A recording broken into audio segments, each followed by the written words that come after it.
You know that feeling. It's 2 a.m., you're lying in bed, and suddenly every mistake you've ever made comes flooding back. Every embarrassing moment, every failure, every relationship you ruined. During the day, these thoughts barely register, but at night, they feel catastrophic, life-ending, absolutely unbearable. Here's what nobody tells you. Your brain at night is not the same brain you use during the day. It's running completely different software, and that software was designed for survival in a world that no longer exists. Richard Feynman once said that the first principle of science is that you must not fool yourself, and you are the easiest person to fool. Tonight, I'm going to show you exactly how your own brain fools you after dark, and once you understand this mechanism, those 2 a.m. spirals will never feel the same again. Let's start with something that sounds impossible, but is absolutely true. Your prefrontal cortex, the part of your brain responsible for rational thinking, logical analysis, and emotional regulation, begins shutting down as night approaches, not metaphorically, literally. Studies using functional MRI imaging show that prefrontal cortex activity decreases by up to 60% in the hours before sleep. This isn't a malfunction. This is by design. Think about what the prefrontal cortex does. It plans, it analyzes, it worries about tomorrow, it replays yesterday. Now think about what you need to do at night. Sleep. You cannot sleep while your planning brain runs at full capacity. Evolution solved this problem elegantly. As darkness falls, your brain begins transitioning from analytical mode to something far more primitive. But here's where the danger begins. Your amygdala, the fear center of your brain, does not shut down with the prefrontal cortex. In fact, research from Harvard Medical School shows that amygdala reactivity actually increases during evening hours. Let me say that again. Your rational brain goes offline. Your fear brain stays online and gets louder. This is why the same problem that felt manageable at 2 p.m. feels catastrophic at 2 a.m. The problem didn't change. Your brain's ability to process it changed. Now let's talk about chemistry. Because your brain doesn't operate in isolation. Cortisol is your stress hormone. During healthy functioning, cortisol follows a predictable rhythm. It peaks in the morning, giving you energy to wake up and face the day. Then it gradually decreases, reaching its lowest point around midnight. This sounds like it should make nights calmer. Less stress hormone, less stress, right? Wrong. And here's why. Cortisol doesn't just create stress. It also helps you cope with stress. It gives you the energy and focus to actually solve problems. When cortisol drops at night, you lose your coping mechanism, but your problems don't disappear with the cortisol. So you're left with the same worries, the same fears, the same unresolved issues, but without the neurochemical tools to address them. It's like being handed a math test after someone removed the pencil from your hand. You still see the problems. You just can't work on them anymore. This creates a specific type of psychological torture. Your brain identifies threats but cannot engage with them productively. So instead of problem solving, you ruminate, you spiral, you catastrophize. Feynman understood this principle in physics. A system with energy but no pathway to release that energy becomes unstable. Your night brain is that unstable system. But wait, if this system is so problematic, why did evolution create it? Here's where the story gets interesting. For 99% of human history, night was genuinely dangerous. Predators hunted at night. Enemy tribes attacked at night. The darkness itself was lethal. One wrong step could mean a broken leg and death. Your ancestors who relaxed at night died. Your ancestors who became hypervigilant at night survived. The brain you inherited is the brain of the survivors, the paranoid ones, the ones who heard a branch snap and assumed lion, not wind. This was brilliant engineering for the savannah. It's terrible engineering for a bedroom in 2024. Your amygdala cannot distinguish between a lion in the grass and an unpaid credit card bill.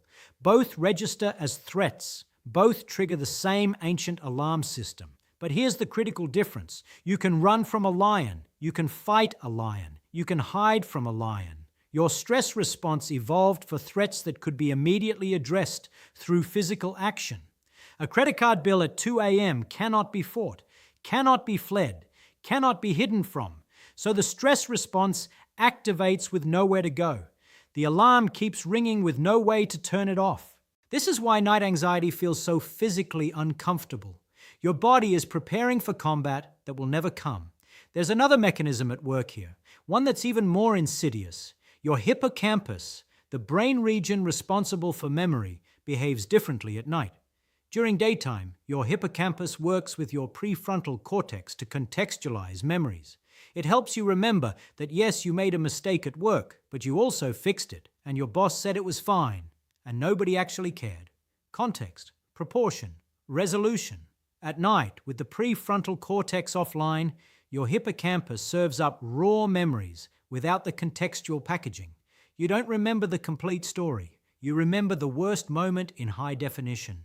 That embarrassing thing you said at a party in 2015, your night brain removes all context. The fact that nobody remembers, that you were young, that far worse things have happened since. Instead, you get the pure, uncut memory of shame, and your amygdala responds as if it's happening right now. This is why old memories feel so fresh at night, so vivid, so painful. Your brain is literally presenting them differently than it would during daylight hours. Now here's where everything connects. As night progresses, something called sleep pressure builds in your brain. Adenosine accumulates. Your body desperately wants to sleep.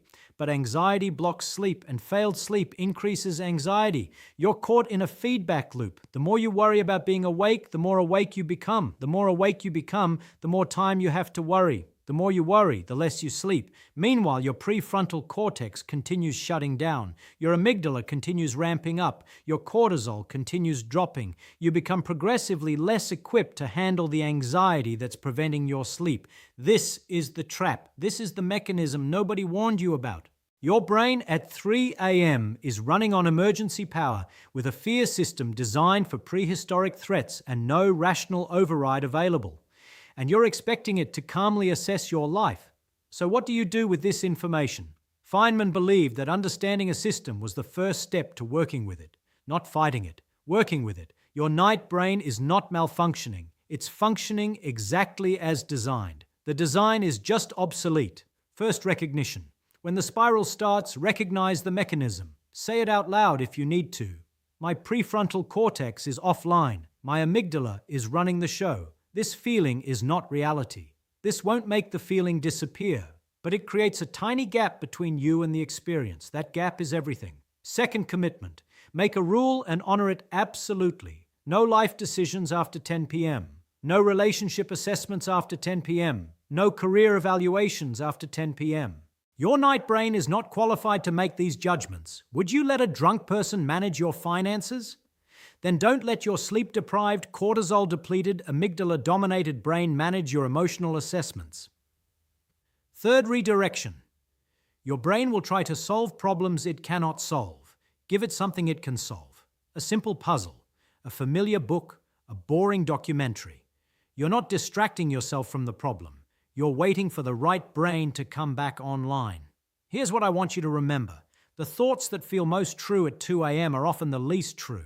They feel intense because your fear brain is screaming and your rational brain is asleep. This is not wisdom speaking. This is not your intuition finally being honest. This is a neurological artifact of a system designed for a world of predators and darkness.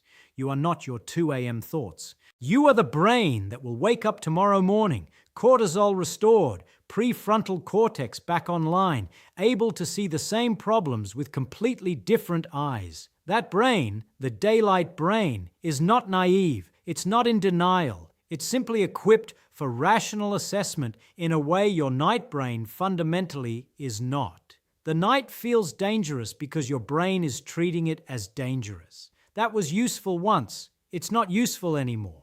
But understanding the mechanism is the first step toward freedom from it. And now you understand. If this changed how you think about your own mind, subscribe to the Feynman method. We break down the science of human experience using principles of physics and clear thinking. Next video, why your body keeps you awake when you desperately need sleep. The second half of this mechanism that makes everything worse.